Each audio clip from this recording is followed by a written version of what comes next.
خلاص احنا مستريحين، عارفين ان احنا كده كده فايزين. بنفكر طب مين هيتحرك، مين هيشيل الاطار، مين هيشيل اكياس الرمله. الموضوع بسيط وسهل وهيعدي بسرعه ونخلص اليوم ونروح. فيري سيمبل. حسيت مسؤوليه كبيره قوي عليا. كل قوتنا ما تقارنش بربع قوه الشباب اللي معانا. اتفقنا انه كلنا الثلاثه راح نسمع الكلمه اللي هيقول عليها امجد. الضغط عليا، فكرت ايه اللي هيحصل. الضغط بالنسبه لي جامد.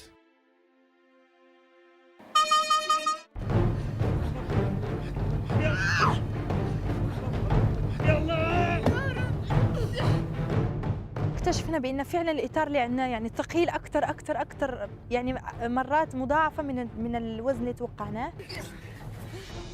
فتقيل، احنا تاكدنا اكتر واكتر طبعا مش هيقدروا يشيلوه، ده قوي جدا. فشلنا الاطار وقلبناه. ببص جنبي لقيت ان الفريق برضه شالوا وقلبوا.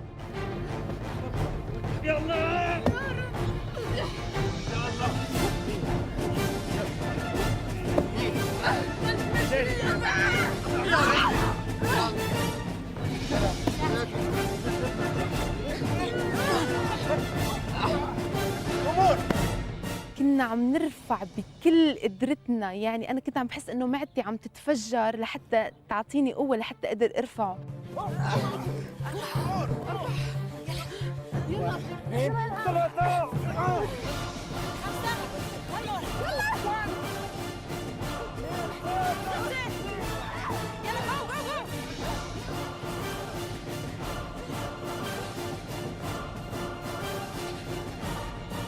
وصلنا لعند الأوزان 500 كيلو، لازم ننقلهم للطرف الثاني. إنه ولي بس بدنا ننقله.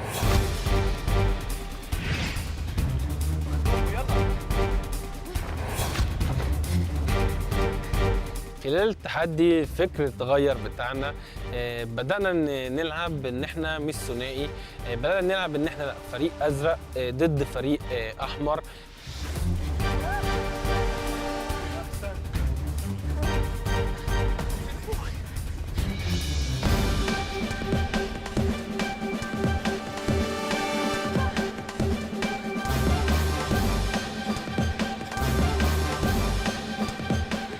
لأنه أنا البنت الوحيدة في الفريق، فكنت نحاول نعمل مجهود مضاعف باش ما نحسسهمش بأن أنا عنصر ضعيف في الفريق.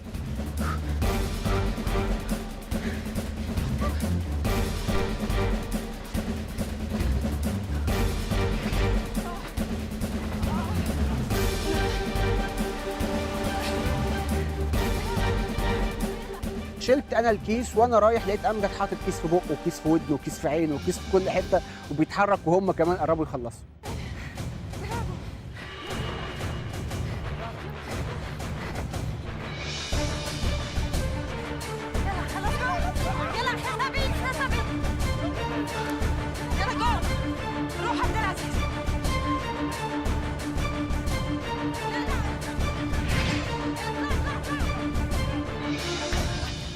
لقيت عبد العزيز هو اول واحد بينزل، فيعني كثير على نفسي انه هو حيفوز علي.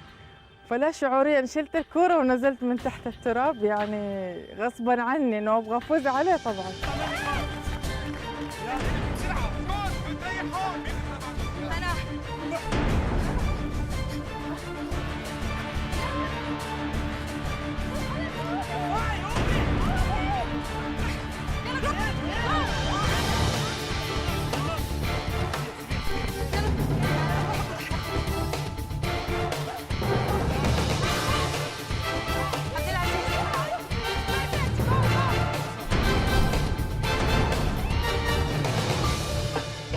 أسهل شيء لإلي كان هو الزحف. كنت أنا متعودة أنا وأولاد أخوتي إنه نزحف أنا وياهم على الأرض، فكان هذا الشيء استعادة لذكريات قديمة، فكنت كثير سريعة.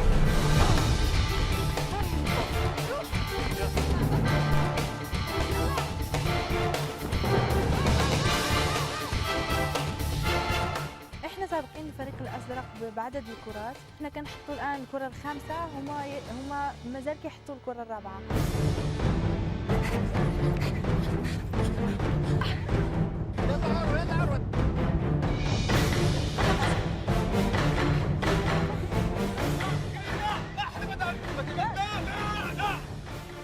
عروة قال كريم بأنه ياخذ كرة مرة واحدة ويوقف، لأن عروة خايف أنه ما شاء الله كريم عنده وزن كبير، فهو كان خايف أنه في النهاية ما يقدرش يتحرك بسرعة، وهذا غيعطيهم مجال هم يفوزوا بالتحدي. روح عبد العزيز، روح.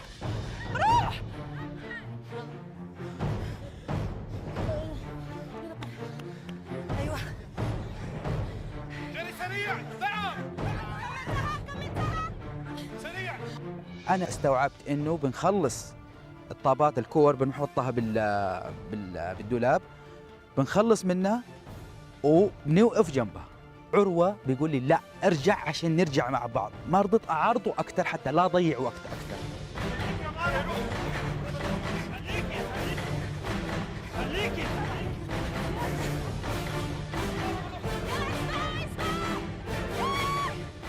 في اخر كوره انا وامجد في منافسه بعض، فخايف انا النهارده بنافس اخويا اللي انا عارف قدراته كويس قوي، فقررت ان انا لازم اهزمه ولازم افوز، وكنت ببذل كل جهدي لان انا عارف ان هو قوي.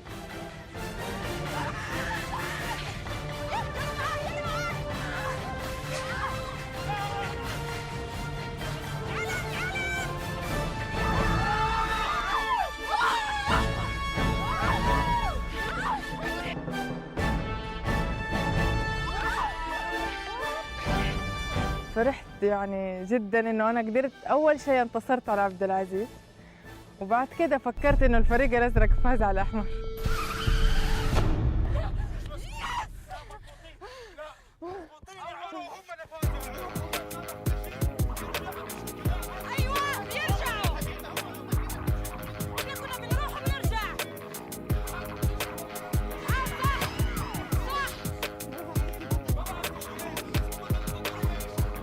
احنا مقتنعين ان الفريق الاحمر فاز، وحاسين الفريق الازرق غلط في قواعد اللعبه. في النهاية قالوا لنا آخر طابق كلنا بنطلع سوا، احنا الفايزين مو انتو. لا أنا آسفة، لا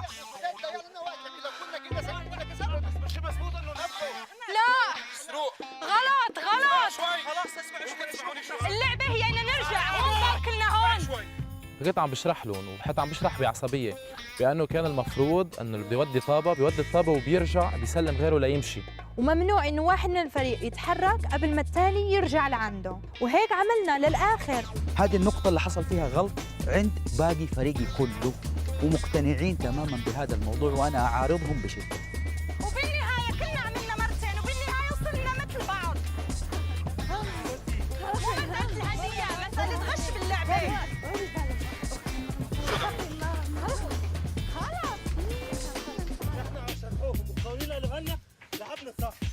ما لعبتوش صح يا امجد. اللعبة كانت انك تطلع وترجع، مش احنا اللي فهمنا غلط.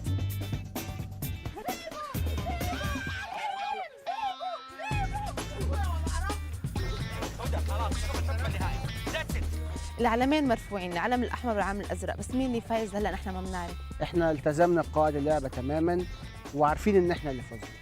نحن فريقنا ساكت، نحن عم ننتظر النتيجه الرسميه وهي يلي بتقرر يا اما نحن يا اما هن.